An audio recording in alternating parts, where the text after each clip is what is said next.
are these rondelles or rounds? These are rounds. So I'm going to show you what I'm going to be using. I shall turn you down so you can have a little look-sees, and then we'll get going. So let's get rid of my name as well. All over the place. Right, Monday morning. So these are the wire components that we're going to be making. So I'm going to make chandelier earrings. They hang absolutely beautifully. A real statement piece, but beautifully handmade as well. So if you are hand making your necklaces and your bracelets, this is just such a nice component to add in to get that little handmade finish and a full set, which if you're selling your jewellery is always a real plus. And because you're making them yourself, they just have, like I said, this lovely handmade finish. But because you're going to be doing it, there's so many different shapes and textures that you can give it as well. So I'm going to be using my 0.8mm wire, although I've just realised I've got my 1mm here. Hang on one sec, let me just reach over to my other wire. Now we do our wires in a beautiful non-tarnish colour fast. So you can get it in the gorgeous gold. There's a beautiful soft rose gold. So you can also get it in your silvers. So when you're making your pieces, you can obviously tie them into your findings and making them any shape and size that you would like. Now these are the crystals that we have today. Like I said, they should be £15. You'd also get this beautiful mint green, which is what I'm using with the gold. I think they just complement each other beautifully. These are round crystals, which means look at the sparkle you get from those. I find that round faceted crystals just sparkle so much more than any other shape. They are my utter favourite. And so when we're doing earrings, of course, I want that movement. They're going to float around the place and you're going to get that lovely dangle from the crystals. Okay, so first of all, we're going to make our wire component. So I'm going to use the 0.8mm wire, and we'll take a little bit out of this little tie-off section here. Now, I always discard this little bit because that's the little section that was holding it on to the spool. If you have your nylon coated pliers, you can straighten out the wire. If you don't, I keep it on the spool because it gives me something to hold on to. And then I just run it through my hands. It's almost warming up the wire, which makes it more pliable and easier to work with. And it's straightening it out so I don't have any of those kinks in there either. By keeping it on the spool, it just stops you kinking too much of the end of the wire. And so I'll just sit and run that through my hands just for a few seconds, just to straighten it up and almost warm it up. I find that that really helps. So we're going to cut off a little section here. Now the beads I'm not going to need for a moment, so we'll move those over. And I like to start in the very middle of my wire. So I'm starting at my furthest drop point on my chandelier earrings. And we're going to take our round nose pliers. Now there's 3 sets of pliers I'm going to be using. My round nose, my flush cutters. So that has the blade really up close on one side. Don't use the other side because you can see it dips down. And then also my flat nose pliers, because they just help you with grip and to straighten up any of your kinked bits of wire as well. Like I said, if you've got nylon coated pliers, that will really help too. So I'm going to start with the very center drop in my earrings and in the very middle of my wire. My length here is probably about 30 centimeters, just over. Now, depending on the depth of your plier that you use, if you use it right up at the top, you're going to get a really small loop. If you use it right down at the bottom, it's going to be much larger. So decide what size loop you would like, and we'll use the same depth of our pliers for the entire thing. So I tend to go about ½ centimetre from the very top.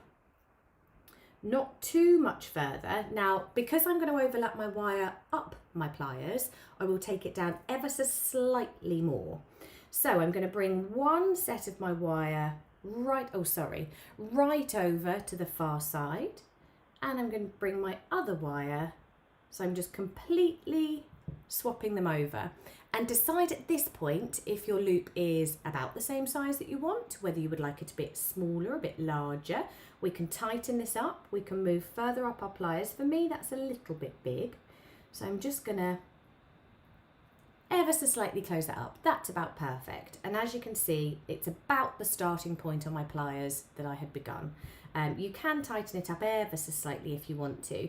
You want to be able to see it, and you need to be able to attach an eye pin onto it at the end, but this is about the right size for me. Okay, so you can close that down. Now we're going to move along the right hand wire, and I want these to be evenly spaced, but of course if I'm coiling the wire it can be a little bit tricky. So I'm going to take my pliers to the same depth of the size of loop that I want. I'm going to leave that gap, and I'm going to take it to about the same width again. So it's a double plier width away from your first starting loop. And then I'm going to take it all the way around. So I'm taking that right hand wire all the way around. And then of course I can't go any further because I've met the top of my pliers. So I'm just going to change that to the tip of the nose and continue that length.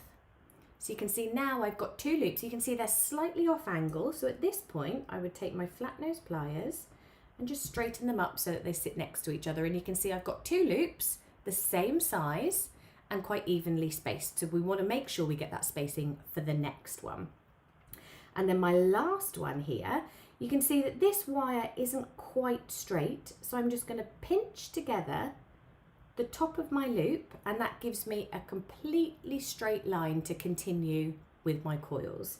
And then we'll do the same thing again, so you can double check that depth of your plier. If you want to, you could use a pen to mark that width so that you're always getting the right one, because it can be a little bit tricky to remember. So of course, one depth of our plier, two widths of our plier, so that I get the right sizing gap for each one. Taking that right hand wire up to the top, switching the nose and continuing that journey all the way. And then if I straighten that up as well, you'll see I've got 3 loops evenly spaced and nice and neat. And again, just to continue that, I'm just going to pinch that top of my loop. And you could do this as many times as you would like. You could make it a tall hanging loop. You could then fold this in half like I'm going to do in a minute to make a V. There's so many different shapes that you can create with it. Now I'm going to do the same thing on the other side, because remember this is my middle hanging hoop. So now we'll turn to the left. We'll do the same thing again. 1 width of our plier, double width of our plier, taking that wire all the way around. And I'm making sure that it's going up and over the top, changing to the top nose of my plier and just pinching to straighten up that journey. So there's my next one. And again, just to make sure, I'm going to hold that nice and straight, and I'm going to kind of bend the loops upwards so that they all sit in a nice neat row, like so. And then we'll do our last one, 1 width, 2 widths. And the reason I do 2 widths is of course because this wire is coming all the way back on itself. Might have left a little bit of a larger gap there. Coming all the way back on itself. So by the time you actually make the loop, you're coming back towards yourself. So I've got pretty much the same size gap in between each one, and it's the same width as my loop. It just helps it to be nice and neat. And again, because that wire isn't quite straight, I'm just going to take my pliers into the top of that loop and continue that journey on, like so. Now, I like to have the movement on these as well, so I'm going to bend this up ever so slightly to make a V. Now, you can either do that, because you'll see if I bend it up now, that loop in the middle is going to start to get bigger and bigger. So I'm going to keep it nice and straight, holding it in place with my pliers, and I'm just going to nudge these up a little bit on either side. And that way I've still got the right size loop, and I've got that lovely V shape that I want to achieve as well. And then we're going to make a diamond shape up at the top here with the remaining wire. So I'm going to take my pliers and I'm going to hold it just at the very, very tip on the outer edge of that last loop.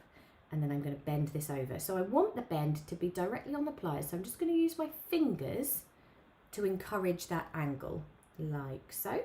And we'll straighten it up, because of course we want our hanging loop to be completely above our center loop for our beads.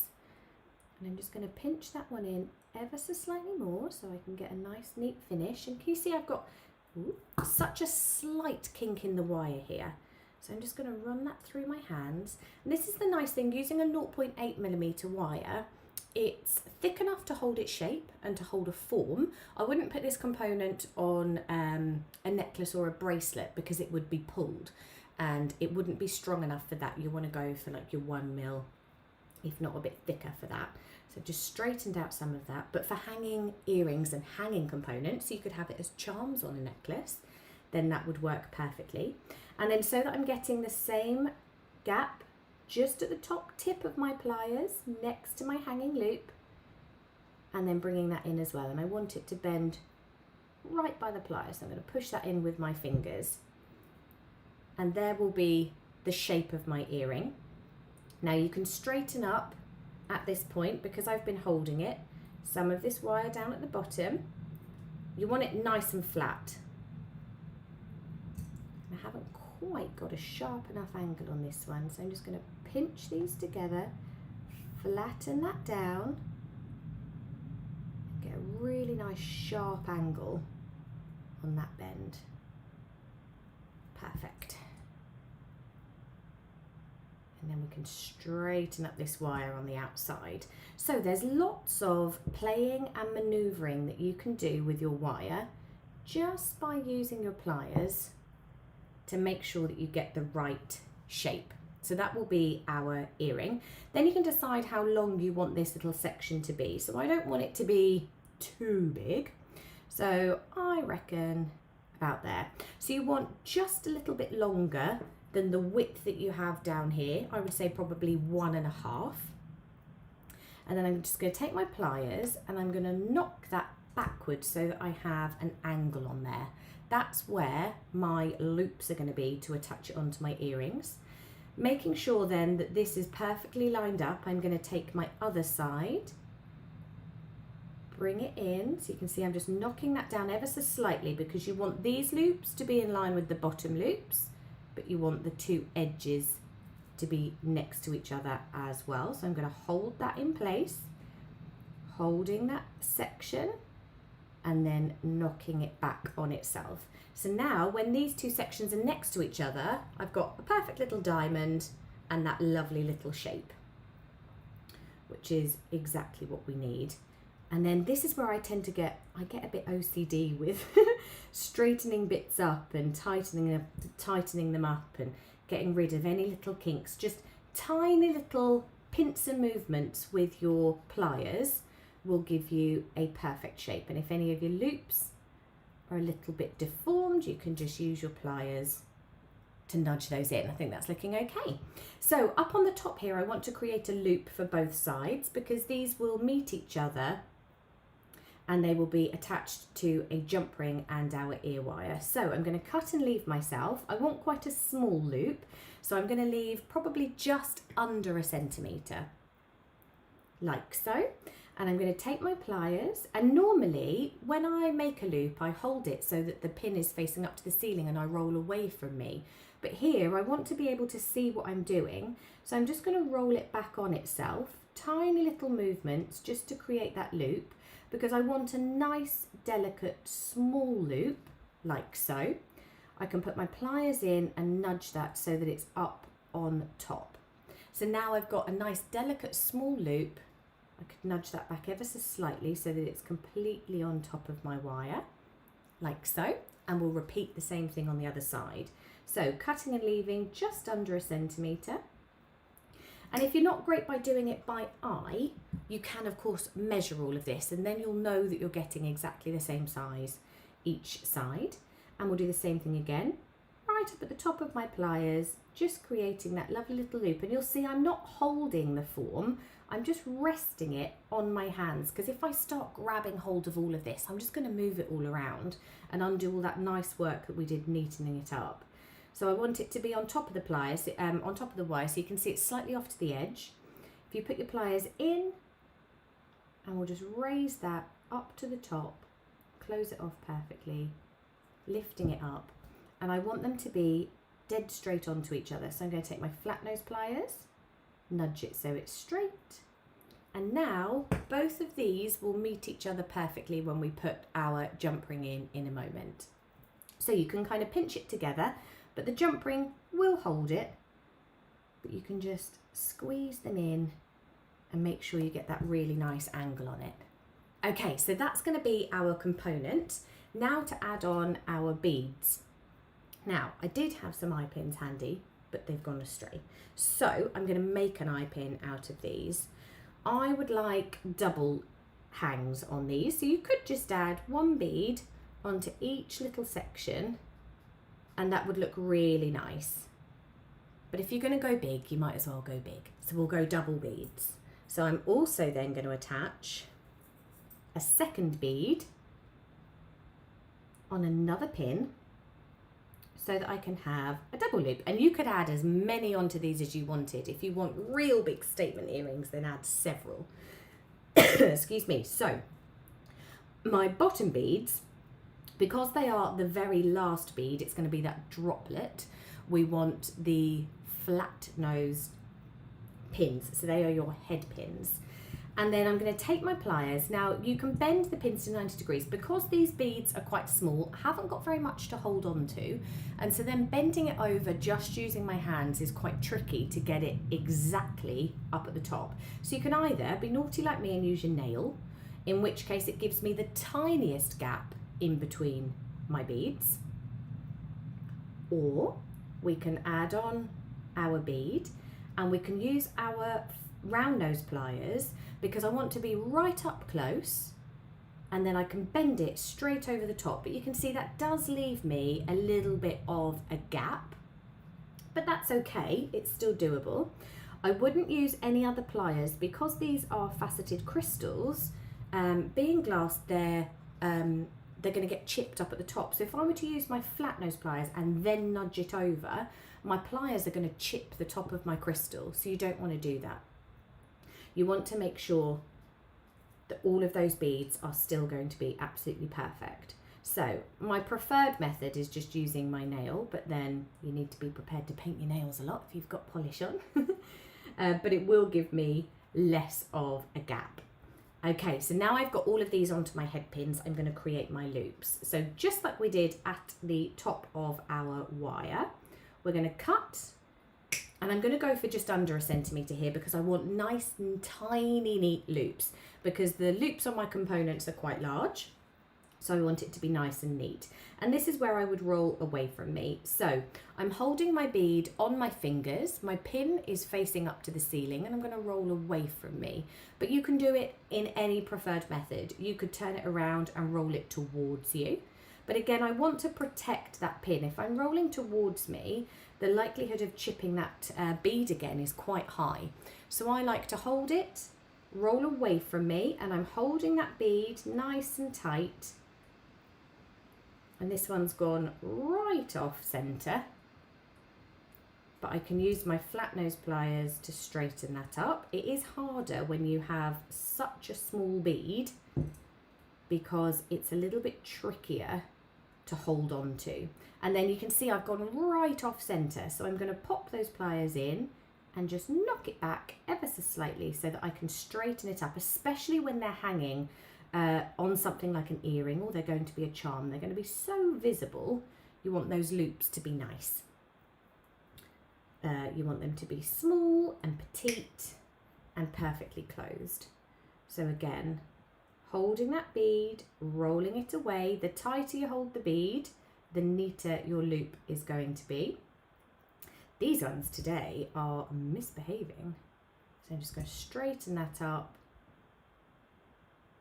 holding on and bringing in that bottom corner so that it's perfectly closed. And we can just straighten that up by knocking it back and closing up our loop. I'll do one towards me so that you can see it as well. In this case, it might give us a neater loop. So I'm going to hold it in my fingers, bring it over. Much neater. So you can see sometimes you've just got to change the way that you're holding it. If your beads won't let you do it neatly by rolling away from you, change it. So long as you end up with a loop, There is no right or wrong. So if I'm rolling it away from me, I start with a flat hand and I roll away. If I'm rolling towards me, I do the reverse. So I start with my upturned hand and I roll towards me, because a lot of the time you'll see people turn loops and they've got their arms here, there and everywhere. Just make it nice and easy for yourself. So upturned hand, because I'm rolling towards me, and that will come all the way in, although this one's gone off as well.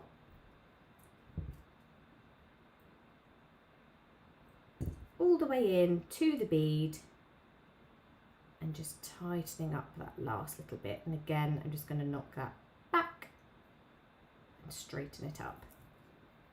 And then our last one,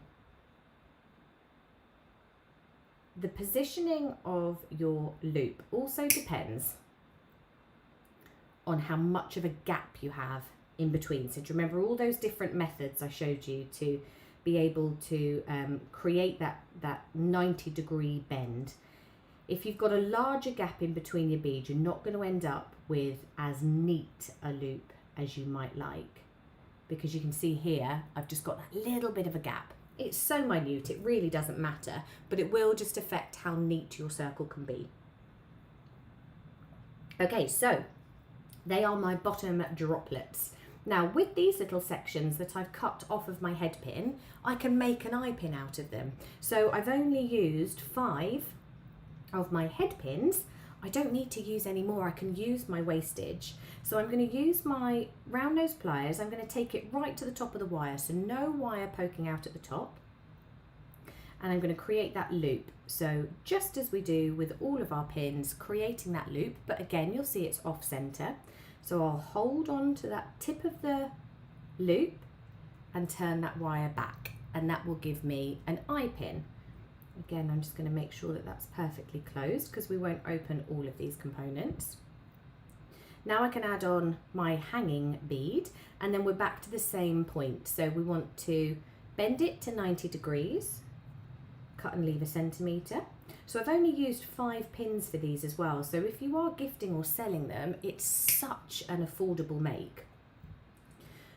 So I've got probably about 30 centimetres of my wire, 10 beads, especially when you're getting them in bundles like we have on the website, and 5 of my pins. Now you'll see that my loops aren't facing the same direction. So I'm going to take my pliers, I'm going to hold on to this loop, and I'm just going to take my flat nose pliers and I'm going to twist it. And now I've got 2 loops that perfectly line up. So again, we'll do the same thing, taking our offcuts, creating that little loop, and you'll see I've got tiny, tiny movements turning that pin. The smaller the movements, the more control you have over your wire. Adding on that bead, and it's at this point, when you're bending it to 90 degrees, it's this point that will affect which direction your loop is turning. So if I bend my wire so that it's in exactly the same position as my first loop, but you can see this has gone slightly off, it's going to make it easier. And then we will cut and leave a centimetre. So there are a few questions coming in, and I will answer them all at the end for you. But I can kind of go over a few bits and pieces while we're going as well. Now, your pliers that you're using are going to be super important when you're using wire. I haven't got any scratches on here. My pliers are a really lovely quality. These are actually, of course I'm biased because these are my ones. We do have them on the website, but they have a very smooth surface. I've got no scratches or dents on them. If you use wire work a lot, I would almost recommend having a second set of pliers. For example, if you use memory wire a lot, memory wire is a tempered steel, so it's super, super strong. I do find that if you use a lot of memory wire, it will scratch and dent your pliers. So then when you're using a soft gauge wire like these, you can mark it. Now this is a non-tarnish wire, but of course with any wire, if you scratch the surface and you take any of that plating off, you're going to expose it to the air, and that is what will cause it to tarnish. So you want to make sure that you are limiting any pits or dents on your wire as you're making. So if you do find you've got pliers, sometimes a lower quality plier can actually have like grazes on the surface. It's almost abrasive to touch. They are fine for using with memory wire, but you don't want to use them with a soft gauge wire, because that is already, just from the surface of your plier, going to start to dent it. So a really high quality, smooth set of tools are going to help eliminate any of those scratches. And again, you're just kind of limiting the amount that you are working with the wire as well. That's going to be important. So not too many. Just going to straighten that up. Not too many movements on them. And also, I'm not holding on with death grip. A lot of people, when they are working with wire, think that you have to hold on really, really tight so that you are forcing it to go where it wants to go. This looks so neat because I'm not using death grip. You just want to hold it in place.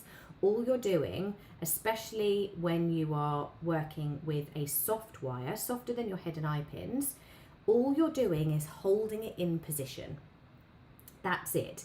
And you're molding it around. So you don't need to use all of your force when you are using them.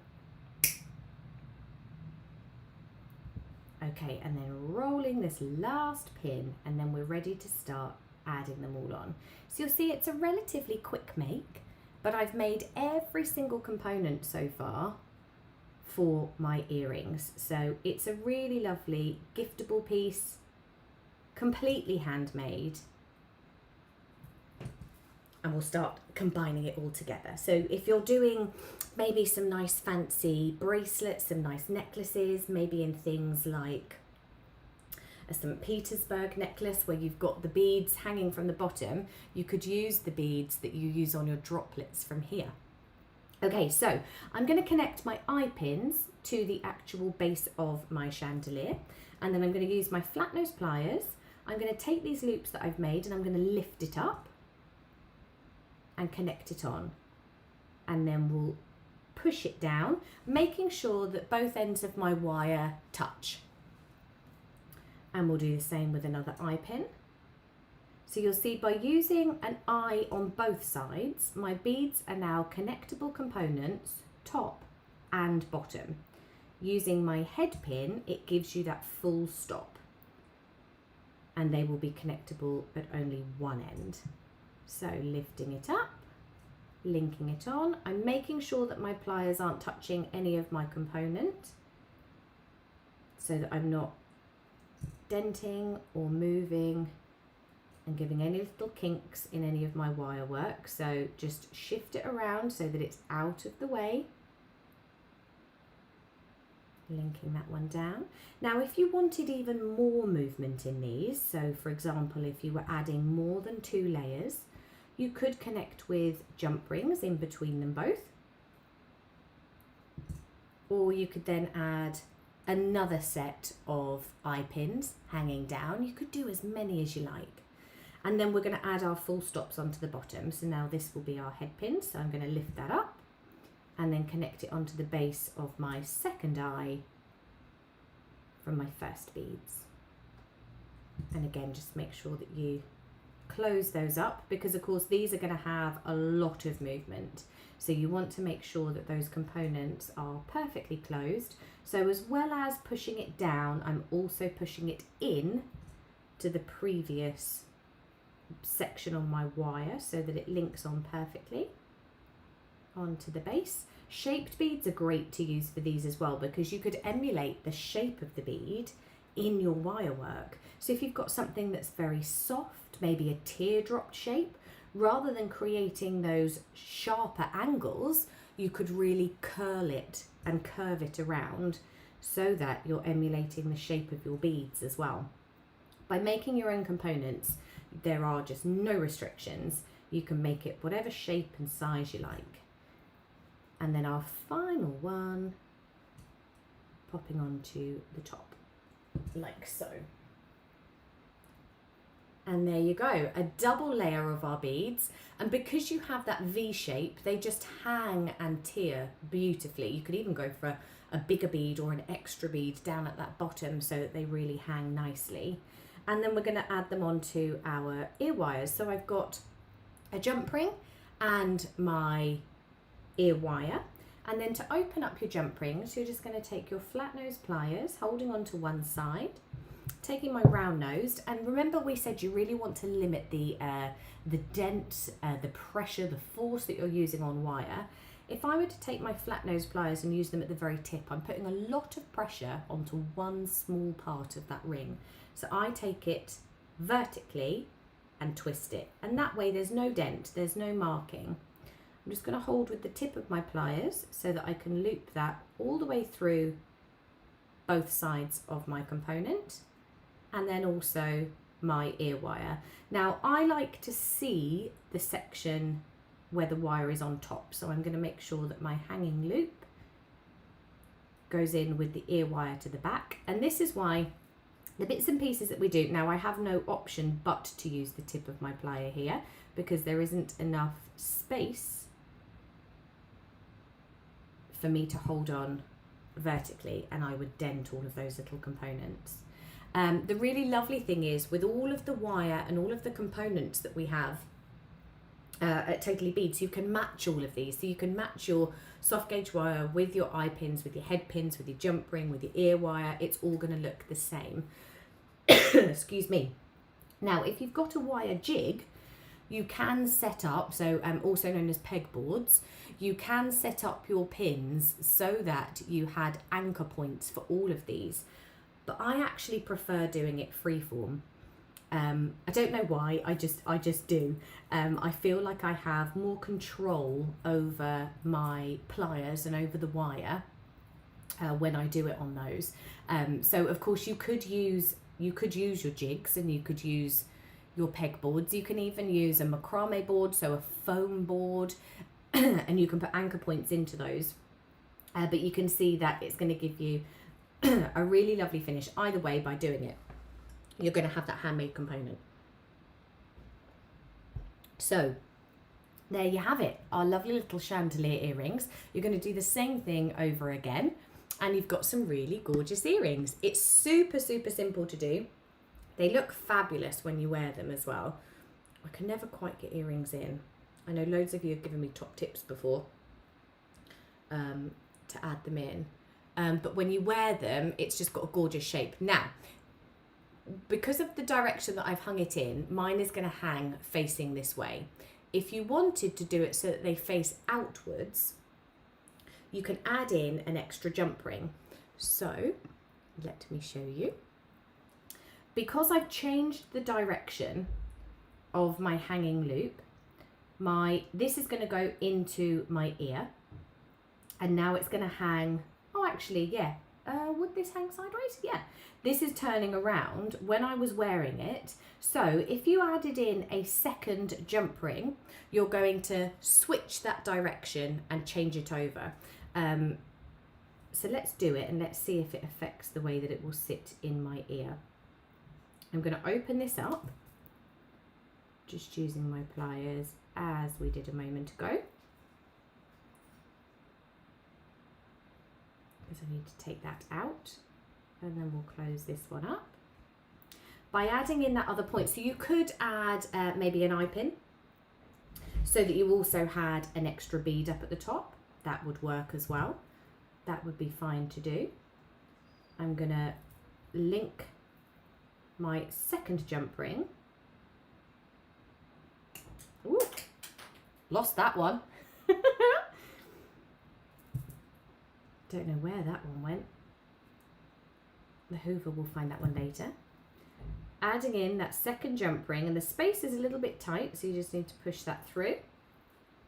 Adding on the ear wire, and now I've changed the direction, so now my ear wire is moving to the side of my component. You see, like that? So whereas before we had it facing backwards, now it's to the side. Now when I put it in, it should face the other way. And chandelier earrings are so lovely to wear. There we go. So now it's going to face more face on. So you can also change that. Of course, they're going to move as you wear them, but you get that lovely movement. So if you're then making, let's pop the other one in. If you're going to make earrings to match any of your sets, just think about the shapes. Think about emulating those shapes of your beads. I knew I wouldn't get away with the dogs not talking throughout the whole thing. Make sure that you can emulate those shapes. But when you've got longer earrings, they're super flattering because it just elongates that face. You've got that lovely droplet. If you've got shorter hair, then of course you could make them even longer. If you've got longer hair and you're putting it up, obviously they're going to be visible, but it means that you can add on as many loops as you would like and as many beads as you want without being limited by shapes that you've got available out there on the market. It just adds that handmade finish to it. Okay, so I'm going to go through and, oh bless, saying good morning to the dogs. Yes, I knew I wouldn't get away with them being completely quiet. And the postman came just before I went live as well. All hell broke loose. Katrina says, that's very beautiful. I would twist my loop on ear wire to turn it round. Absolutely. Yeah, you could do that too. With ear wires, I really don't like putting too much stress on them. So what Katrina's saying is you could take that loop, hold on with your pliers and twist it. And that way the loop, you're then flipping over. I always tend to find that ear wires are just that little bit delicate. So I don't ever open the loops on the base of them either, like a jump ring. I try to not touch them as much as possible. But yeah, absolutely you can. Oh, Charlotte's saying good night. Where are you, Charlotte? Lucy, oh, thank you for the stars. The Totally Beads team really appreciate them. I'm not sure who sent them, but thank you so much. These stars are new to me. I'm learning all about these. But thank you for the stars. I greatly appreciate it. That's really lovely. Lots of you asking about wire jigs and pegboards. So a wire jig, if you think about a pegboard, it's a board with lots of holes in it, all uniformed in lines. Oh, in Hawaii. Oh, good night, lovely. What you'll then get are separate pegs that you can put in lots of different sizes, even shapes as well. And depending on where you put them on your board, it then gives you a map to be able to coil and move your wire all the way around. Like I said, I prefer using my pliers because I just find I've got that little bit more control over it. When I use pegboards, I find that I take it off, I tweak it, I put it back on, I tweak it, I take it back off, I tweak it. When I've just got it in my hand and I'm holding it, I find it a lot easier. Anne says very flattering. They are, aren't they? Really lovely shapes to wear. Even if you don't like big earrings, if these are a little bit bigger for you, you can make much smaller components. You could just do one loop and then take it into a diamond or a teardrop. You could create lovely circles as well. It's entirely up to you. These earrings remind me of Victoria's delicate work. Oh, lovely. How about using pegboards? Yes, of course you could. Lovely. I think I've answered most of your questions. Brenda says, love making my own components. Very satisfying. It is, absolutely. Leanne, use high quality smooth setter tools on soft gauge wire or cheapo tools will take off the coating. Absolutely, yeah. And we covered that. So even if you, cheapo tools, I love that. You can use your less expensive tools for things like memory wire, perhaps for turning head and eye pins if you're not too fussed, if you're just practicing. But absolutely, you do need a lovely high quality set of very precise tools. You can't create lovely loops and delicate finishes if you have big old chunky, maybe your partner's pliers from the garage. You need really lovely delicate tools, and that will prevent any of that damage from your softer gauge wire.